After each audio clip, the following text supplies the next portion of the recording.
Dans cette dernière leçon consacrée au serveur HFSQL client-serveur, nous allons parler de l'installation en clientèle. Alors évidemment, si vous procédez vous-même à l'installation de l'application chez le client, vous allez installer le serveur HFSQL de la même façon que vous l'avez installé en suivant les leçons précédentes. Cependant, si vous voulez que l'installation se fasse de manière plus ou moins automatique, vous pouvez inclure l'installation du serveur HFSQL dans l'installation de l'application elle-même.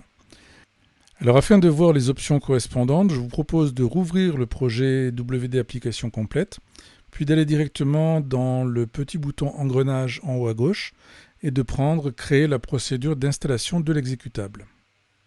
Dans l'assistant de création de l'installation, vous allez vous placer directement sur l'option Données à gauche dans la partie 2, Installation. Donc WinDev nous propose de créer l'exécutable puisque nous avons sauté la première partie. Je clique sur Créer l'exécutable. Et j'enchaîne donc sur la création de l'installation sur la partie Données. Ici, dans la mesure où mon but c'est d'installer le serveur HFSQL, je vais cocher un certain nombre d'options. Il s'agit des options Intégrer l'installation d'un serveur HFSQL, configurer l'emplacement des fichiers de données de l'application, et déployer les fichiers de données sur le serveur HFSQL. Tout ça en partant du principe évidemment que le serveur HFSQL n'est pas déjà installé et que les données n'ont pas été déployées. Je continue et les écrans suivants vont dépendre des options que vous avez cochées. Cet écran me demande quelle version du serveur HFSQL je veux installer, Windows ou Linux, ce sera Windows pour la démonstration. Je continue.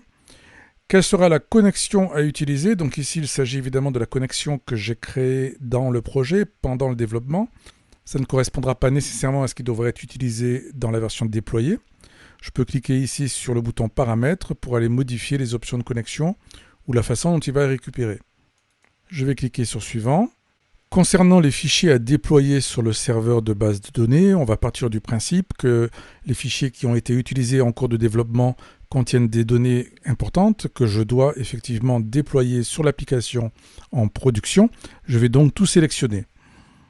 Je continue. Voilà, et là on revient sur la procédure de création d'installation classique avec les questions que vous avez déjà vues dans la vidéo consacrée à ce sujet. Donc je vais aller jusqu'au bout et la procédure d'installation est créée. La création du programme d'installation est terminée. Elle inclut l'application, le serveur HFSQL et le déploiement des données. Voilà, nous avons vu comment créer une procédure d'installation permettant de déployer le serveur HFSQL chez le client avec votre application.